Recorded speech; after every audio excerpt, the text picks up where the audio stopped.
Maharashtra Olympic असोसिएशनच्या अध्यक्षपदाची आज दुपारी 3 वाजता होणार घोषणा।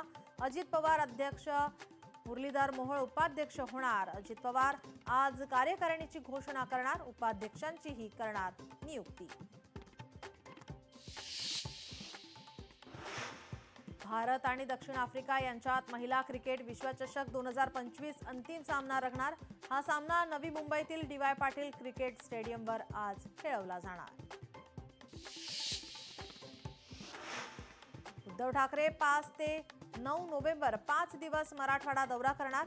पूरग्रस्त शेतकऱ्यांशी संवाद साधणार, तर पदाधिकाऱ्यांसोबत बैठका देखील घेणार।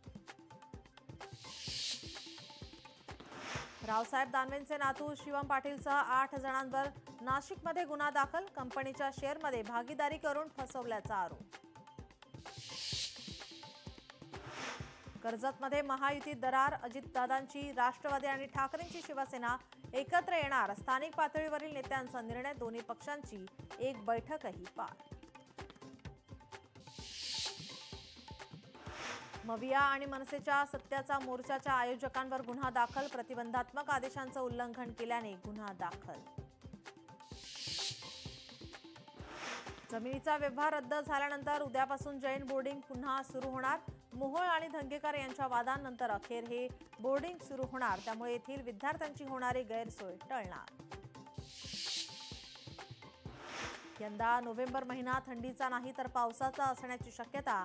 नोव्हेंबर महिन्यात राज्याबरोबरच संपूर्ण देशात सरासरीपेक्षा अधिक पावसाची शक्यता, हवामान विभागाचा अंदाज।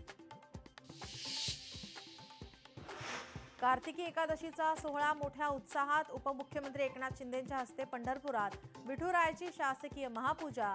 राज्यावरील आलेलं नैसर्गिक संकट दूर होऊ दे, शिंदेंचा विठुरायाला साकडं।